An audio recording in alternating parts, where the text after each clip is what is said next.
मसीह जगत में ये एक कहावत बहुत ज्यादा मशहूर है और इसमें सच्चाई भी है कि the blood of the martyrs is the seed of the church.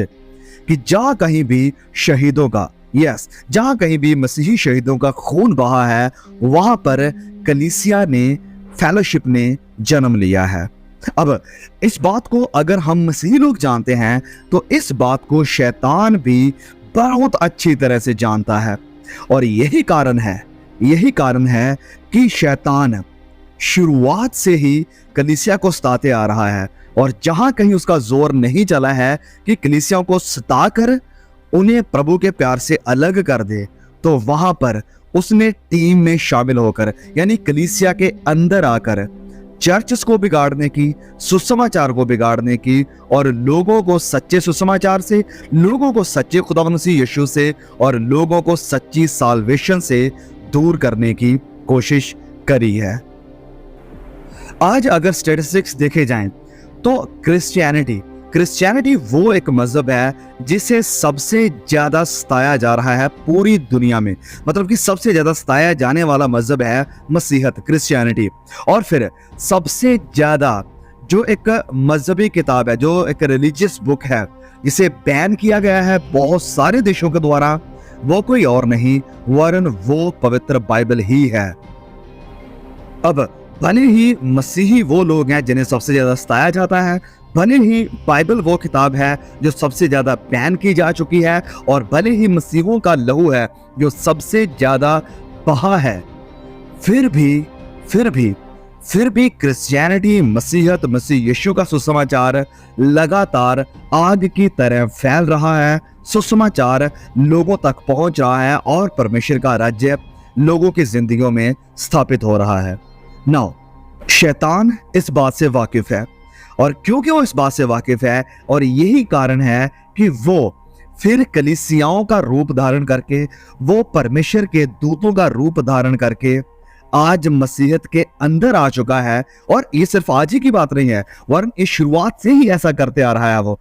तो इस कारण वो कलीसियाओं में आकर सुसमाचार को बिगाड़ रहा है, लोगों को सच्ची साल्वेशन से दूर कर रहा है और लोगों को सच्चे खुदावंद मसीह यीशु से दूर कर रहा है।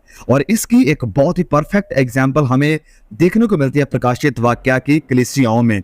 जब आप पढ़ते हैं प्रकाशित वाक्य अध्याय 2 और 3 में, यहाँ पर हमें 7 कलीसियाओं का जिक्र देखने को मिलता है, और इन 7 में से सिर्फ 2 कलीसियाएं थी, 2 चर्चेस थे जो कि वफादार थे, जिन्हें प्रभु यीशु ने बुरा भला नहीं कहा या जिनके विषय में कुछ भी नेगेटिव नहीं कहा। लेकिन ये दोनों चर्चेस वो चर्चेस थे जो परसिक्यूशन का सामना कर रहे थे, लेकिन ये दोनों चर्चेस ने कंप्रोमाइज नहीं किया था। लेकिन जो बाकी 5 चर्चेस थे उन्होंने समझौता कर लिया था, उनका प्यार ठंडा हो गया था, वो सील गर्म हो गए थे, और कहीं कहीं तो ऐसा होता कि वो लोग किसी दूसरे सुसमाचार की तरफ, झूठी शिक्षाओं की तरफ मुड़ गए थे।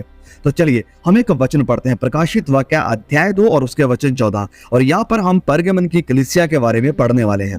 लिखा है यहाँ पर वचन 14 में, पर मुझे तेरे विरुद्ध कुछ बातें कहनी है, क्योंकि तेरे यहाँ कुछ तो ऐसे हैं जो बिलाम की शिक्षा को मानते हैं, जिसने बालाक को इजरायलियों के आगे ठोकर का कारण रखना सिखाया कि वह मूर्तियों पर चढ़ाई गई वस्तुएं खाएं और व्यभिचार करें। ऑलराइट, तो यहाँ पर वचन क्लियर है कि ये जो कलीसियाएं थी वो बिलाम की शिक्षा को मानने लगी थी। अब आप में से बहुत से लोगों का ये सवाल होगा कि ये बिलाम कौन था और इसकी शिक्षा क्या थी। तो अगर आप बाइबल से वाकिफ हैं तो आप जानते होंगे कि बिलाम आता है पुराने नियम से, और इसके ऊपर हमने एक पर्टिकुलर डेडिकेटेड वीडियो भी बनाई थी कुछ साल पहले। अगर आपने नहीं देखा है तो प्लीज जरूर देख लीजिए। तो हुआ यहाँ पर क्या है कि बिलाम वो इंसान था जिसे राजा बालाक ने, तो इन दोनों को आप कंफ्यूज मत करना, एक है राजा जिसका नाम है बालाक और एक है नबी, भविष्यवक्ता, जिसका नाम है बिलाम। तो बिलाम वो इंसान था जिसे, सुनिए, जिसे राजा बालाक ने जिसे किराए पर खरीदा, उसे किराए पर लिया। मतलब बिलाम नबी को राजा बालाक ने बहुत सारा पैसा दिया कि वो मेरी तरफ आए और इन इजरायलियों को श्राप दे। मतलब कि नबी बिलाम राजा बालाक से पैसा लेकर इजरायलियों को श्राप दे रहा है। तो आप समझ रहे हैं इस पॉइंट को। ये वो पहला इंसान था जो पैसा लेकर प्रचार कर रहा था। प्रोस्पेरिटी प्रचारक, जिसे परमेश्वर के वचन की, परमेश्वर के लोगों की कोई परवाह नहीं थी। वो अपने सेल्फ के लिए, अपना किंगडम खड़ा करने के लिए और अपने आप के लिए प्रचार कर रहा था, भविष्यवाणियां कर रहा था।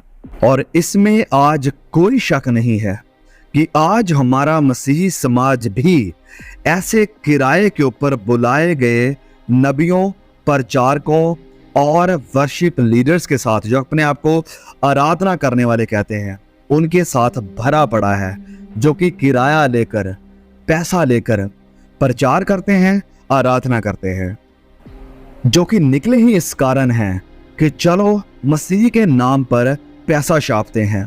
सुसमाचार की, लोगों की जिंदगियों की, लोगों की आत्मिक उन्नति की उन्हें कोई परवाह नहीं है। परमेश्वर के वचनों की उन्हें कोई परवाह नहीं है। और परमेश्वर ऐसे किराए के टट्टुओं से नफरत करते हैं, इनके खिलाफ हैं।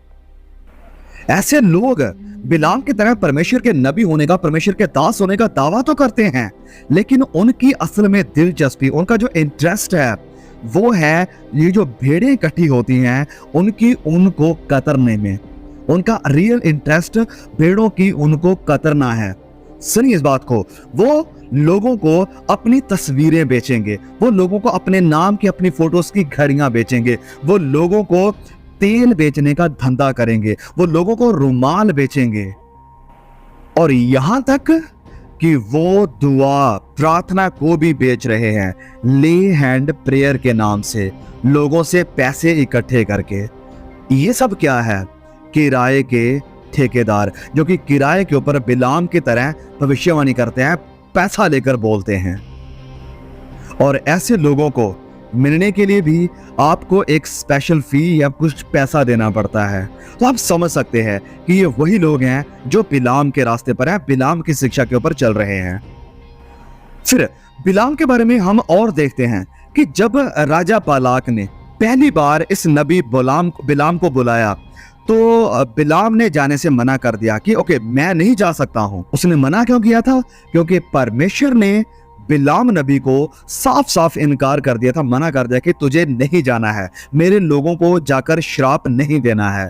लेकिन जब पहली बार बिलाम नबी ने जाने के लिए मना कर दिया, फिर राजा बालाक ने पैसे को थोड़ा और बढ़ा दिया, उसे और ज्यादा धन दौलत का लालच दिया।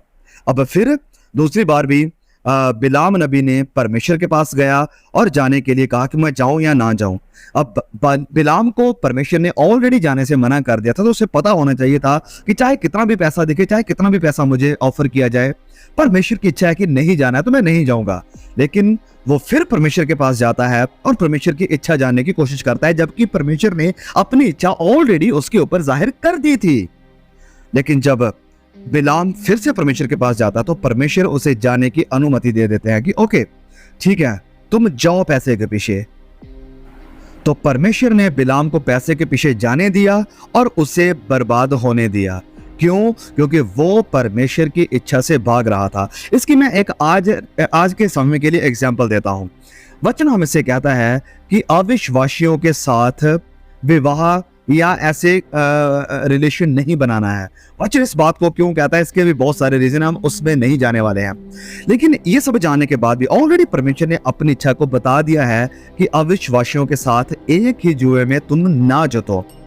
इस इच्छा को, परमेश्वर की बात को जानने के बाद भी फिर भी कई भाई हैं, फिर भी कई बहनें हैं जो कहते हैं कि भाई प्रार्थना करें कि परमेश्वर की इच्छा हमारे लिए क्या है, क्या मुझे उस बहन के साथ या उस भाई के साथ शादी करनी चाहिए या नहीं करनी चाहिए, क्या परमेश्वर किस में इच्छा है। यार आप ऑलरेडी जानते हो कि परमेश्वर की इच्छा ये नहीं है, तो अगर आप जानबूझकर फिर परमेश्वर के पास जाओगे तो परमेश्वर आपको अलाउ करेंगे कि जाओ और अपनी जिंदगी को बर्बाद करो।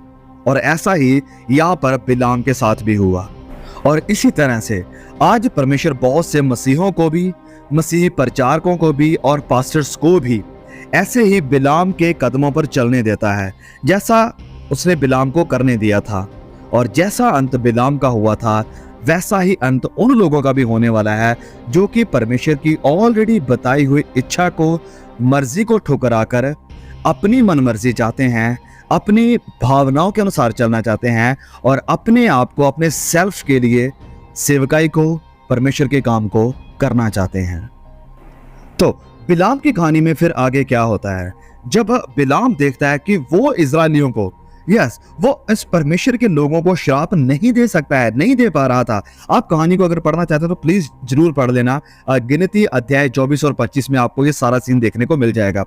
तो वो इजरायलियों को श्राप नहीं दे पा रहा था, तो इसके कारण जो बिलाम था वो काफी क्रोधित भी हुआ और वो चाहता था कि मैंने इन इजरायलियों को श्रापित करना ही है। तो वो राजा बलाक को ये एडवाइस देता है, ये सुझाव देता है कि इजरायलियों को अब दूसरी तरह से हम बर्बाद कर सकते हैं। और दूसरा तरीका क्या है कि इन्हें अनैतिकता यानी व्यभिचार की तरफ लीड किया जाए और इन्हें मूर्ति पूजा के द्वारा भ्रष्ट किया जाए। और ये परीक्षा उन्होंने इजरायलियों के ऊपर डाल दी और इसमें वो कामयाब रहे। और क्योंकि इजरायली अब व्यभिचार की तरफ चले गए, मूर्ति पूजा की तरफ चले गए, तो परमेश्वर ने उन्हें सजा दी। तो देखा आपने बिलाम ने किस तरह से इजरायलियों को सजा में लाकर खड़े कर दिया। भले वो श्राप नहीं दे पाया, लेकिन उसने इजरायलियों को लीड किया कि इजरायली लोग मूर्ति पूजा करने लगे और व्यभिचार यानी अनैतिक काम करने लग जाएं। और बिल्कुल इसी स्ट्रैटेजी को शैतान ने यहाँ रेवलेशन के जो इस चर्च है परगमन, यहाँ पर भी अपनी इस स्ट्रैटेजी को इस्तेमाल किया। और इस तरह से इस स्ट्रेटजी के साथ शैतान परगमन में सफल हो गया। वह इस बात को अच्छी तरह से जानता था कि वह इस चर्च को जीत नहीं सकता है, इसके ऊपर जीत नहीं पा सकता है जब तक कि कलीसिया को किसी ना किसी रूप से सांसारिक चीजों के साथ या सांसारिक बातों के साथ प्रभावित ना किया जाए। तो शैतान ने फाइनली इस कलीसिया यानी परगमन के अंदर आकर इसे अंदर से भ्रष्ट कर दिया।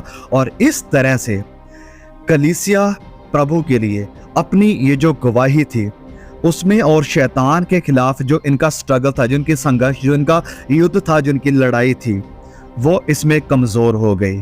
क्यों? क्योंकि शैतान भीतर से इन्हें आकर करप्ट करने लग गया था, भ्रष्ट करने लग गया था।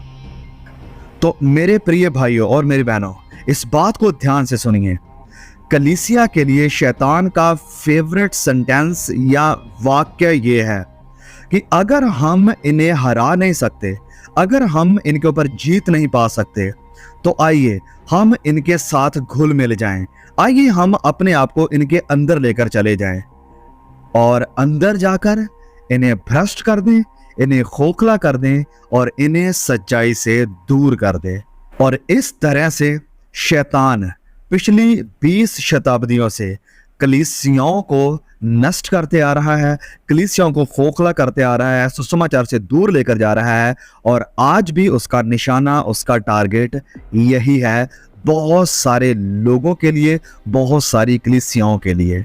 तो अब प्रकाशित वाक्य अध्याय 2:14 में जो हमने इस वचन को पढ़ा, इस वचन में 2 गुनाहों का जिक्र आया है, मूर्ति पूजा और व्यभिचार। और ये 2 वो पाप हैं, ये 2 वो गुनाह हैं जिन्हें परमेश्वर पुराने नियम के पूरे समय काल से दोषी ठहराता आ रहा है। कहा है कि ये गलत है, इन दोनों गुनाहों की तरफ तुम मत जाना, अनैतिकता, व्यभिचार और मूर्ति पूजा। और इन्हीं 2 गुनाहों का जिक्र हमें फिर से नए नियम में बार बार देखने को मिलता है और एक और ऊंचे हाई स्टैंडर्ड के ऊपर देखने को मिलता है। प्रभु यीशु ने कहा कि लिखा गया था कि तू किसी के साथ व्यभिचार ना करना, लेकिन मैं कहता हूं कि अगर तू अपनी नजर से किसी को गलत तरीके से देखता है तो उसके साथ व्यभिचार कर चुका है। तो मतलब ये कि इन्हीं 2 गुनाहों से परमेश्वर आज भी नफरत करते हैं, इन्हें धिक्कारते हैं। और नए नियम के अनुसार अगर हम देखें कि लालची होना, धन दौलत के साथ प्यार करना, किसी इंसान या किसी वस्तु या अपने काम, अपने जॉब, अपने धन दौलत, अपने परिवार या संसार की किसी और चीज को ज्यादा चाहना, इनके पीछे भागना, आराधना इनकी करना मूर्ति पूजा के बराबर ही है। और जैसे मैंने पहले कहा कि अपनी आंखों से किसी औरत को या किसी ऑपोजिट सेक्स को गलत नजर से देखना, वो भी व्यभिचार है। तो सुनिए ध्यान से, आज भी जिन कलीसियाओं में, जिन भी चर्चेस में धन दौलत का प्रचार किया जाता है, जिन भी चर्चेस में लोगों के लालच को इस दुनिया के प्रति, धन दौलत के प्रति बढ़ाया जाता है, जिन भी कलीसियाओं में संसारिक वस्तुओं के लोभ का प्रचार किया जा रहा है, तो वहां पर सच्चा सुसमाचार साइड हो रहा है, क्योंकि नया नियम इन चीजों के खिलाफ है। तो वहां पर असल में गुप्त रूप में मूर्ति पूजा, अनैतिकता और व्यभिचार दिखाई देने लगेगा, और बहुत जल्द उस कलीसिया की हालत भी वैसी ही हो जाएगी जैसी इस चर्च पेरगमन की थी। जब ये संसारिकता, जब दुनियावी चीजों ने, दुनियावी बातों ने इस पेरगमन की कलीसिया के ऊपर जीत पाना शुरू कर दिया, कलीसिया में मशहूर होना शुरू हो गई, तो अफसोस की बात यह थी कि वहां पर उस कलीसिया के जो एल्डर्स थे या जो लीडर्स थे, उन्होंने कुछ नहीं किया। वह बैठे बैठे इन सब चीजों को होते हुए देखते रहे। और आज भी सिचुएशन, हालात कुछ बदले नहीं हैं, वरन संसारिकता को बढ़ावा दिया जा रहा है। संसारिक चीजों के पीछे भागने की लोगों के अंदर भूख प्यास को बढ़ाया जा रहा है कि परमेश्वर तुम्हें ये देगा, तुम बस उसे थोड़ा सा समय दो। परमेश्वर के साथ सौदेबाजी सिखाई जा रही है, और बहुत से चर्चेस में, बहुत से चर्च लीडर्स के द्वारा इन चीजों के खिलाफ खड़े होने की बजाय या बाइबल का प्रचार करने की बजाय लोग इसी मॉडल को अपने चर्चेस में भी अप्लाई करने लगे हैं। ये जो ट्रेंडिंग मॉडल है आज, इसे हर चर्चेस में अप्लाई किया जा रहा है। और पेरगमन की कलीसिया के बारे में ये भी लिखा है कि वहां पर मूर्ति पूजा थी। तो क्या आज चर्चेस में मूर्ति पूजा नहीं है? यस, बिल्कुल है, बहुत ज्यादा है। यहाँ पर पास्टर्स की पूजा हो रही है, यहाँ पर तेल की पूजा हो रही है, यहाँ पर लिटरली मूर्तियों की पूजा हो रही है, यहाँ पर धन दौलत की पूजा हो रही है, यहाँ पर संसारिक चीजों की पूजा हो रही है। यहाँ कलीसियाओं में लोग नई जिंदगी पाने के लिए, स्वर्ग राज्य के लिए तैयार होने को नहीं आते हैं, वरन वो अपने हाथों में पासपोर्ट लिए हुए आते हैं कि बस मैं चर्चेस में जाना चाहता हूँ कि मेरा वीजा लग जाए, मेरा ये काम बन जाए। तो क्या ये मूर्ति पूजा नहीं है? ये मूर्ति पूजा है। क्या ये वही बीमारी नहीं है जो पेरगमन की कलीसिया में थी? यस, ये वही बीमारी है, क्योंकि मसीही लोग और मसीही लीडर बिलाम की शिक्षा पर चलने लगे हैं। तो आखिर में प्रभु इस कलीसिया के विषय में क्या कहते हैं? प्रभु इस कलीसिया को ये चेतावनी, वार्निंग देते हुए कहते हैं कि आपको मन फिराना है, और अगर आप मन फिराव नहीं करते, अगर आप पश्चाताप नहीं करते हैं अपनी इन शिक्षाओं से, अपने इन कामों से, तो मैं शीघ्र आकर अपने मुख की तलवार से उनके साथ लड़ूंगा, उनका न्याय करूंगा। नो, मुख की तलवार का मतलब क्या है? वचन, शब्द। और क्या नया नियम हमें इसके बारे में प्रभु यीशु ने कुछ कहा? यस, प्रभु यीशु क्या कहते हैं? प्रभु यीशु ने कहा था कि न्याय के दिन, अंतिम के दिन हमारा न्याय उन वचनों के अनुसार होगा जो उसने, यानी जो प्रभु यीशु ने हमसे बोले थे। तो हमारे जीवनों की तुलना परमेश्वर के उन वचनों से की जाएगी जो हमने सुने, जो वचन हमने सुने, और हमारा न्याय, हमारा जजमेंट उन्हीं के अनुसार होगा, उन्हीं परमेश्वर के वचनों के अनुसार होगा जो हमने सुना है। तो मेरे प्रिय भाइयों और मेरी बहनों, आइए हम सब अपने आप को परखें, हम सब अपने आप को जांचें, क्योंकि ये वचन आपसे बात कर रहा है, ये वचन मेरे साथ भी बात कर रहा है। आइए हम अपने आप को परखें, और अगर हम इस बिलाम की शिक्षा में ग्रस्त हैं कि जो पैसे लेकर परमेश्वर का काम कर रहे हैं, अगर हम बिलाम की शिक्षा के साथ ग्रस्त हैं जो मूर्ति पूजा कर रहे हैं, वो मूर्ति किसी भी तरह की हो सकती है। वो मूर्ति आपका परिवार हो सकता है, आपका मोबाइल हो सकता है, आपका काम हो सकता है, आपकी फैमिली हो सकती है, कुछ भी आपके लिए मूर्ति हो सकती है, और यहाँ तक कि आपकी मिनिस्ट्री भी आपके लिए मूर्ति हो सकती है। अगर आप ऐसी मूर्ति पूजा में हैं या आप किसी तरह के अनैतिक कामों में, व्यभिचार में हैं, तो आइए प्रभु यीशु हमसे कहते हैं कि मन फिरा, नहीं तो मैं तेरे पास शीघ्र आकर, जल्द आकर अपने मुख की तलवार से, अपने वचनों के द्वारा तेरे साथ लड़ूंगा, तेरा न्याय करूंगा।